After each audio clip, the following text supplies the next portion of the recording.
Rita McGrath. Rita McGrath is one of the world's premier experts on leading innovation and growth during times of uncertainty. So the shorthand description for what I do is I'm a professor at Columbia Business School, have been for a long time.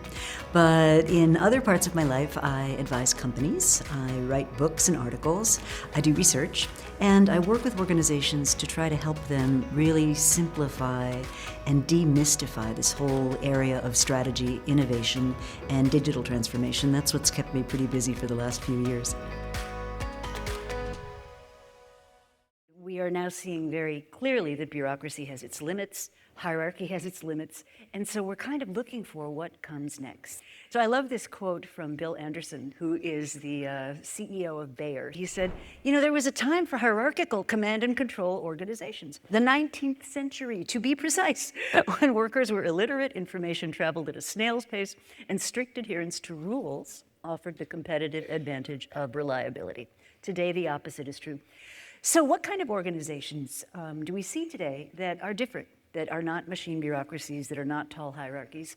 And one that I've been following, which I really kind of admire, is a South Korean company called TOS.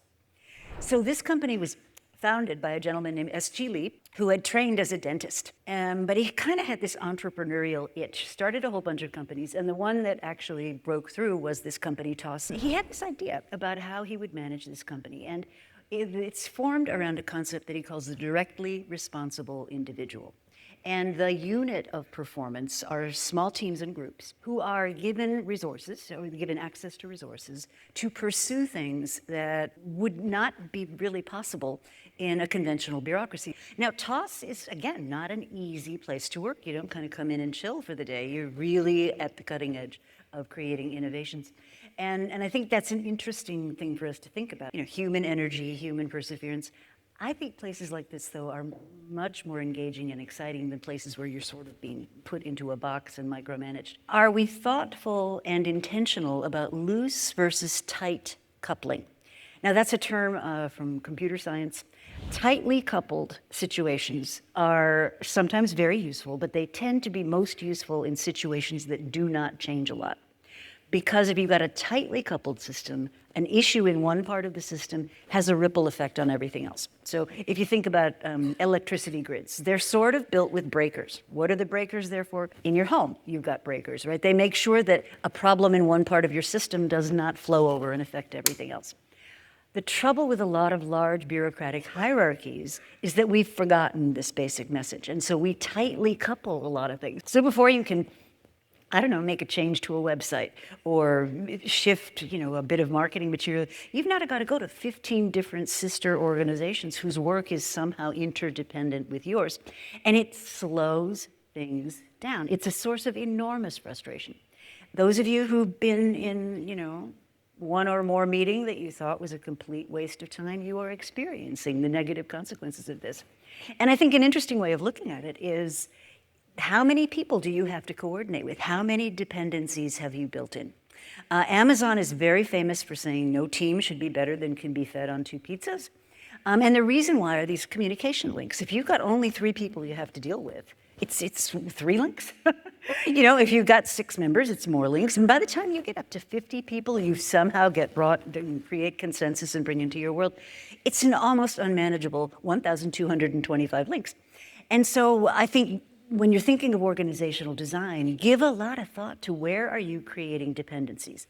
More dependencies can sometimes, as I said, be necessary if you've got a stable, relatively fluid, unfluid situation.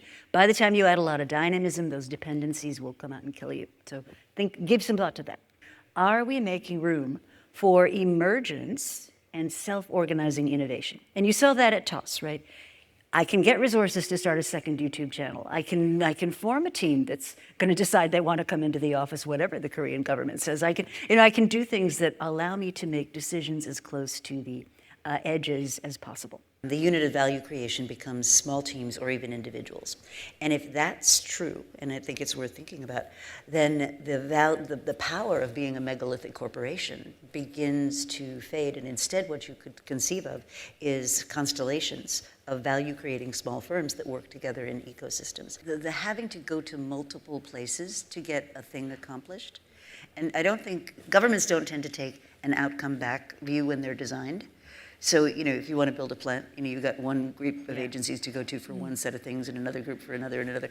If you had an interface that was, call it a one-stop shop, maybe it's powered by agentic AI, which would go into the bowels of the bureaucracy and get you whatever you need and come back to it. Imagine having a government that worked as seamlessly as your, automatic teller machine at a bank.